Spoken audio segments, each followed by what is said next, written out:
नमस्कार मित्रांनो, तुमचं स्वागत आहे आपल्या यूट्यूब चॅनलमध्ये। तसेच तुम्हाला जर आपल्या चॅनलवरची क्राईम स्टोरी आवडत असतील तर आपल्या चॅनलला नक्कीच सबस्क्राईब करा। तसेच व्हिडिओ जर आवडत असतील तर व्हिडिओला लाईक आणि तुमची प्रतिक्रिया ही कमेंट करायला अजिबात विसरू नका। आज तुम्हाला श्रद्धा आफ्ताब मर्डर केसबद्दल सांगणार आहोत। प्रेम हा खूप वेगळा अनुभव आहे। जेवढा तो मनाला दिलासा देतो तितका जास्त तो त्राससुद्धा देतो। पण जी व्यक्ती एखाद्यावरती जीवापाड प्रेम करते ती त्या व्यक्तीचा जीव कसा घेऊ शकते, आज ज्या केसबद्दल तुम्हाला सांगणार आहोत त्या केसने फक्त दिल्लीच नव्हे तर अख्ख्या भारताला हादरवून सोडलेला। वर्ष 2018, 24-25 वर्षाची युवती जी मुंबईमधील कॉल सेंटरमध्ये नोकरी करत होती। तिची ओळख त्याच कॉल सेंटरमधील काम करणारा कर्मचारी आफ्ताब वय 27 वर्ष याच्यासोबत होते। श्रद्धाचे आई वडील 2016 पासून एकमेकांपासून फारकत घेतलेली। एकंदरीत आई, श्रद्धा आणि तिचा लहान भाऊ असं छोटं कुटुंब हे एकत्र राहत होतं आणि वडील हे वेगळे राहायचे। घरच्या एकंदरीत ह्या वातावरणामुळे श्रद्धा ही इमोशनली खूप हैराण झालेली। पण आफ्ताबसोबत मैत्री झाल्यानंतर खूप तिला तिच्या आयुष्यामध्ये आनंद मिळू लागला। आफ्ताबसुद्धा तिला दरवेळी स्पेशल फिलिंग वाटावे म्हणून वेगवेगळे प्रयत्न करायचा। आफ्ताबच्या या कृत्यांमुळे श्रद्धा त्याच्या हळूहळू जवळ येऊ लागली आणि दोघांमध्ये प्रेम निर्माण झालं। श्रद्धा आणि आफ्ताबच्या प्रेमाला वर्षही पूर्ण होत नाही तर ते दोघंसुद्धा एकमेकांच्या सोबत लिव्ह इन रिलेशनशिपमध्ये राहण्याचा विचार करतात। 2019 पासून दोघांनी एकत्र राहण्यास सुरुवात केली। त्याच्यासाठी या दोघांनी मुंबईमधील एक घर भाड्याने घेतलं। पण श्रद्धाच्या आईवडिलांना आफ्ताब अजिबात पसंत नव्हता। आफ्ताब हा दुसऱ्या धर्मातील असल्यामुळे श्रद्धाचे आई वडील त्या दोघांना एकत्र राहण्याच्या विरोधात होते। पण श्रद्धा जिद्दीवरती अडून राहिली आणि तिने आपल्या आईला सांगितलं की ती आता आपल्या परिवारासोबत कोणताही संबंध ठेवू इच्छित नाही। तिला आता आफ्ताबच सर्व काही वाटू लागला आणि श्रद्धा तिच्या आईचं राहतं घर सोडून निघून गेली आणि आफ्ताबसोबत राहू लागली। या निर्णयामुळे तिचे आई वडील विचारात राहू लागले। श्रद्धा तिच्या आईवडिलांकडे कुठल्याही प्रकारचा संपर्क करत नव्हती आणि त्यांचा फोन कॉलसुद्धा अटेंड करत नव्हती। आपल्या मुलीची विचारपूस ते फेसबुक किंवा व्हॉट्सअपच्या स्टेटसवरतूनच घेत असत। याला जवळजवळ वर्ष उलटून गेलेला आणि श्रद्धाची आई खूपच अस्वस्थ राहू लागली आणि जास्त विचारात राहिल्यामुळे श्रद्धाच्या आईची तब्येत हे खूपच खालावू लागली आणि काही काळानंतर तिचं निधन झालं। आपल्या आईच्या मृत्यूची बातमी कळताच श्रद्धा आपल्या आईला शेवटचं भेटण्यासाठी असली। तिथेच ती आपल्या वडिलांना सुद्धा मिळाली। आपल्या आईच्या मृत्यूनंतर श्रद्धाला खूपच एकटेपणा भासू लागला। म्हणूनच याच्यानंतर श्रद्धाने आपल्या वडिलांसोबत फोनवरती संवादास सुरुवात केली। एके दिवशी श्रद्धाने आपल्या वडिलांना सांगितलं की आफ्ताब तिच्यासोबत खूपच वाईट व्यवहार करतोय।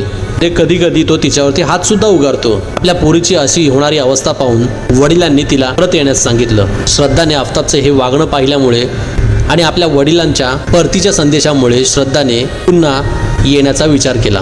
पण तात्काळ आफ्ताबने आपल्या ह्या विचित्र स्वभावाची श्रद्धाकडे माफी मागितली आणि श्रद्धाने सुद्धा माफी देऊन सगळं काही विसरण्यातच भलाई समजली आणि ती पुन्हा आफ्ताबसोबत येऊन राहू लागली आणि दोघांनी सुद्धा मिळून एक निर्णय घेतला। ते मुंबई सोडून दुसऱ्या ठिकाणी कुठेतरी जाऊन वास्तव्य करतील।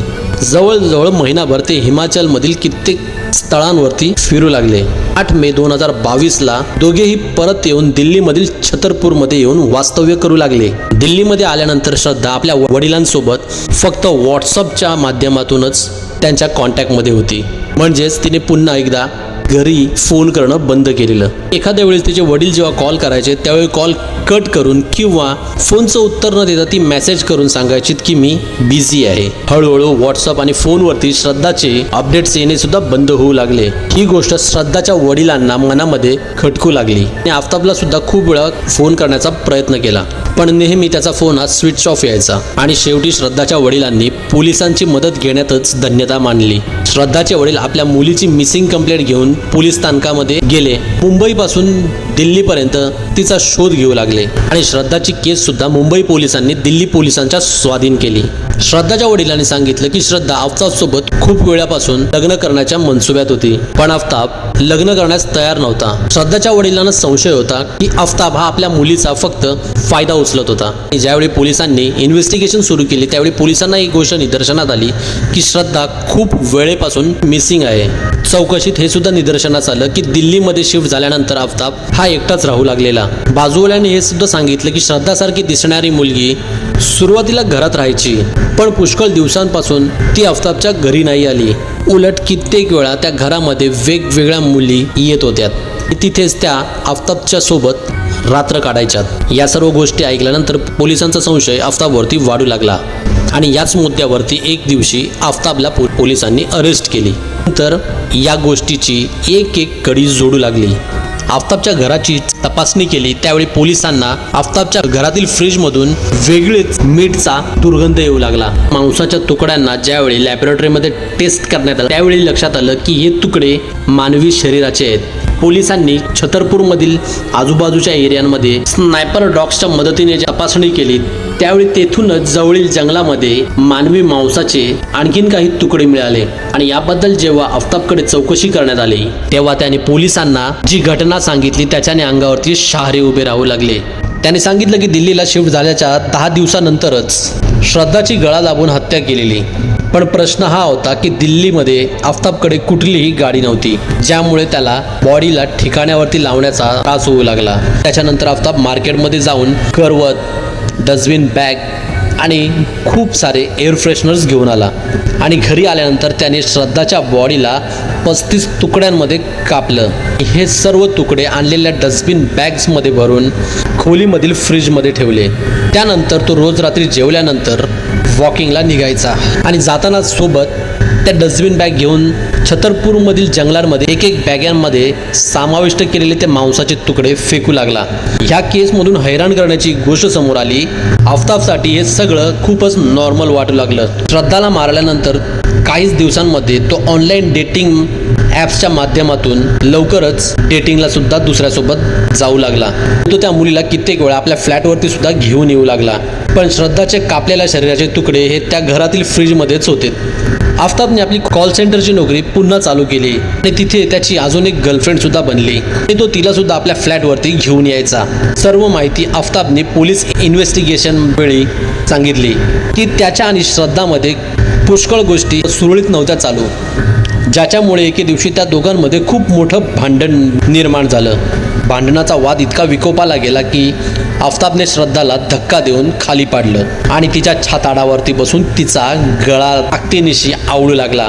बघता बघताच श्रद्धाचं शरीर थंड पडू लागलं आणि तिच्या शरीरामधून जीव निघून गेला, ज्यामुळे जाग्यावरतीच तिचा मृत्यू झाला. या सर्व गोष्टी आफताबने स्वतः पोलिसांसमोर मांडली. या इन्व्हेस्टिगेशन दरम्यान आफताब दरवेळी ओव्हर ॲटिट्यूडमध्ये सांगू लागला, यस आय किल हर. एका चुकीच्या व्यक्तीसोबत प्रेम केल्यामुळे श्रद्धा पहिले तर आपल्या परिवारापासून दूर राहिली, नंतर तिने आपल्या आईला गमावलं आणि स्वतः या जगातून निघून गेली.